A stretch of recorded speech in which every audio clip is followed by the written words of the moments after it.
Comment faire quand, dans votre relation, vous vous retrouvez, à un moment donné avec, d'un côté, madame qui a l'impression de tout faire, tout porter et presque que, monsieur ait un troisième enfant à la maison,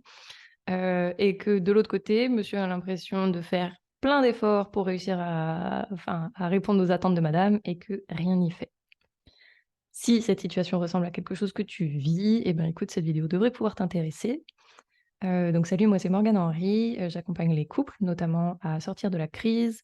et aujourd'hui je voudrais te parler de ça parce que c'est quelque chose que je rencontre assez souvent en rendez-vous et donc je me dis que ça peut faire une différence pour toi. Donc qu'est-ce qui se joue à ce moment-là? Quand on arrive à cet endroit-là, en général, c'est qu'il y a 2 besoins, qui ne sont pas nourris, chez les 2 partenaires et qui créent progressivement effectivement un sentiment de décalage et de déconnexion et qui va être source de friction pour plein de raisons. Et donc ces 2 besoins qui sont pas nourris, ça va être d'un côté, la femme qui a le sentiment de ne plus avoir de temps pour elle, plus la possibilité de prendre soin d'elle et qui se sent submergée par une forme de charge mentale pour le foyer notamment.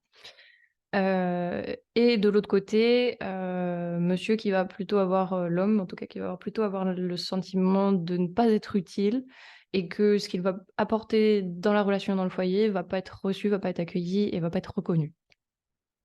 Et donc quand ces 2 besoins-là sont pas, nourris, dans la relation, bah, effectivement, ça distord un peu les liens et on peut être un peu frustré. Donc pourquoi on en arrive là et comment on fait pour en sortir? Ce qui est important de saisir, c'est que dans nos réflexes, enfin il y a plusieurs réflexes qui vont, cultiver ça. Hem, Ce qui va empêcher l'homme de se sentir utile dans la relation, c'est notamment le fait que, ce qu'il va pouvoir faire, va potentiellement pouvoir, ne pas correspondre aux attentes, de madame et pas être fait comme elle l'aurait fait.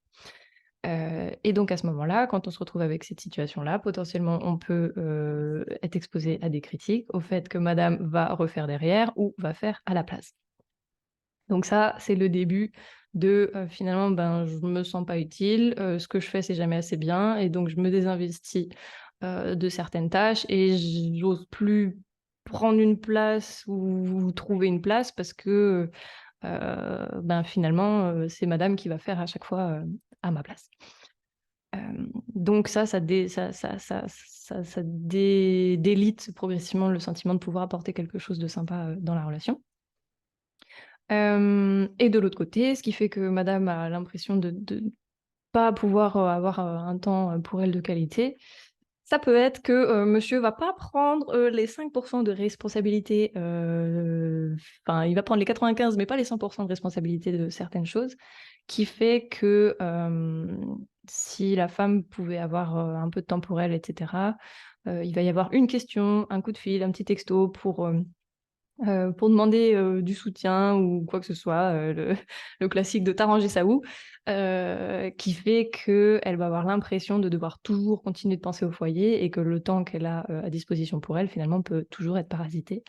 par l'extérieur. Et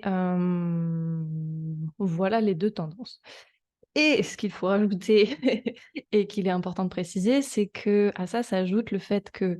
en vrai, pour madame et ben, c'est assez confortable de se dire: «C'est la faute de l'autre si j'arrive plus à m'occuper de moi et à trouver du temps pour moi». Et de pas reconnaître que, ben, au fond, j'aime bien la sensation de me sentir indispensable, qui fait que je peux cultiver des comportements qui font que, ben, je vais me retrouver à devoir tout faire. Et puis que, ben, quand j'ai du temps pour moi, bah, finalement, je sais pas exactement quoi en faire et que moi-même, en fait, j'ai à apprendre à me bichonner, me prioriser, m'apporter beaucoup d'amour et que ça, en vrai, personne va pouvoir le faire à ma place. Je vais pouvoir être soutenue et en recevoir de l'extérieur, mais je dois d'abord faire ce travail à l'intérieur. Donc ça, c'est le côté féminin et du côté masculin, bah, c'est aussi important, de reconnaître que en vrai, certes, vous faites sans doute beaucoup d'efforts pour que ça se passe bien, et pour répondre aux attentes, mais il y a certains trucs où ça vous arrange bien d'éviter, d'esquiver la responsabilité et donc de prendre le temps aussi de le reconnaître, c'est important, voilà et que peut-être vous faites beaucoup, mais il y a certains trucs quand même que vous êtes bien content de pas porter. Hem, OK et donc quand on observe tout ça avec, beaucoup de bienveillance et d'amour, bien évidemment, Comment on fait pour inverser un peu la tendance? Pour moi, ce qu'il va être important, de faire, c'est, pour, «madame» entre guillemets, d'apprendre à accepter et accueillir la différence de façon de faire. C'est-à-dire que, ben, oui, ça sera peut-être pas fait comme, vous l'auriez fait, pour autant c'est pas nécessairement un problème, et c'est riche et la première richesse, bah, c'est justement que vous pouvez faire autre chose et rien que pour ça, ça vaut le coup, de s'en accommoder et puis si vraiment, les tâches ou les enfin peu importe quoi, vous pensez que c'est vraiment important que ce soit fait différemment, de prendre le temps, d'expliquer ce qui est important pour vous, comment vous voyez les choses, et pour transmettre finalement votre vision et votre expertise, parce que c'est une forme d'expertise et donner le temps que ça puisse être acquis en face et appris en face et accepter qu'il puisse y avoir des erreurs et des ratés et de co-construire ensemble, aussi les choses et pas que ce soit tout, tout de suite et puis, tu trop lent et donc bah, voilà, même chose, je prends le raccourci, bah non, ça va te prendre du temps, et d'accepter de prendre ce temps-là. Hem et puis aussi dans la continuité, peut-être, mettre de l'importance à un autre endroit. C'est-à-dire que mettre davantage d'importance dans le fait de prendre soin de votre lien, à tous les 2, plutôt que dans, la réalisation parfaite, d'une tâche ou d'une autre. Et puis pour finir, ben, forcément, pour faire le lien avec, ce que je vous ai dit avant, il s'agit aussi d'apprendre à s'autoriser, à prendre du temps pour soi et à prendre soin de soi. Parce que quand on devient maman et ben, il y a souvent, le la un réflexe, intuitif de entre guillemets «de sacrifice» et de faire passer tout le monde avant soi et donc de refaire la démarche inverse, de se reprioriser et de pas attendre que ce soit l'extérieur qui le fasse et de voilà et quand vous avez du temps libre, de savoir quoi faire de votre temps libre parce que c'est pas forcément évident de prime abord. Voilà et du côté, messieurs et ben, ce qui va vous aider et vous permettre de recréer aussi cet équilibre, vous, ça va être d'être garant de justement, du fait que votre compagne puisse avoir ce fameux temps pour elle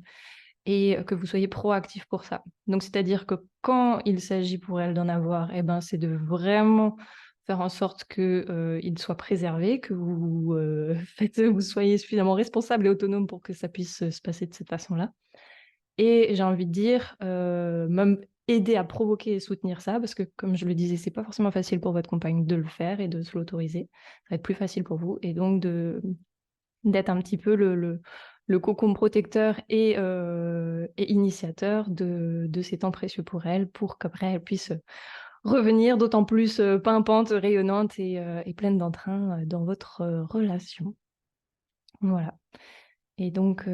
ça, en prenant un tout petit peu plus de responsabilité de votre côté, en assumant un tout petit peu plus certaines responsabilités, bah, ça va aider à retrouver un équilibre.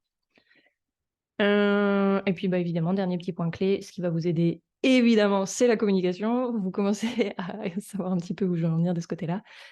C'est évidemment beaucoup plus simple, d'arriver à ça, si c'est facile pour vous d'exprimer vos besoins, d'exprimer vos limites, ce qui vous met en joie, ce qui vous touche. Et si aujourd'hui, le fait d'avoir des conversations un petit peu inconfortables, c'est pas facile pour vous, et ben, il faut progresser et pratiquer et donc pour ça, n'hésitez pas, moi je mets des rendez-vous à disposition pour ça. Je pense que vous devez pouvoir cliquer sur un lien sous cette vidéo pour pouvoir accéder à ça et des fois quelques séances, ça vous permet d'acquérir des nouveaux réflexes et de vraiment créer une nouvelle dynamique. Ça simplifie beaucoup les choses et ça apaise le lien et à mon sens, c'est quand même important. Donc voilà, j'espère que ce petit partage, aura su vous éclairer. Bon, je vous fais pas de synthèse, hésitez pas à partager dans les commentaires si ça résonne pour vous, si vous l'avez déjà vécu et quelles astuces vous avez trouvées pour, éventuellement dépasser ça. Ce sera avec plaisir de vous lire et en tout cas, ben, je vous souhaite le meilleur et vous dis à tout bientôt dans une prochaine vidéo. Ciao, ciao!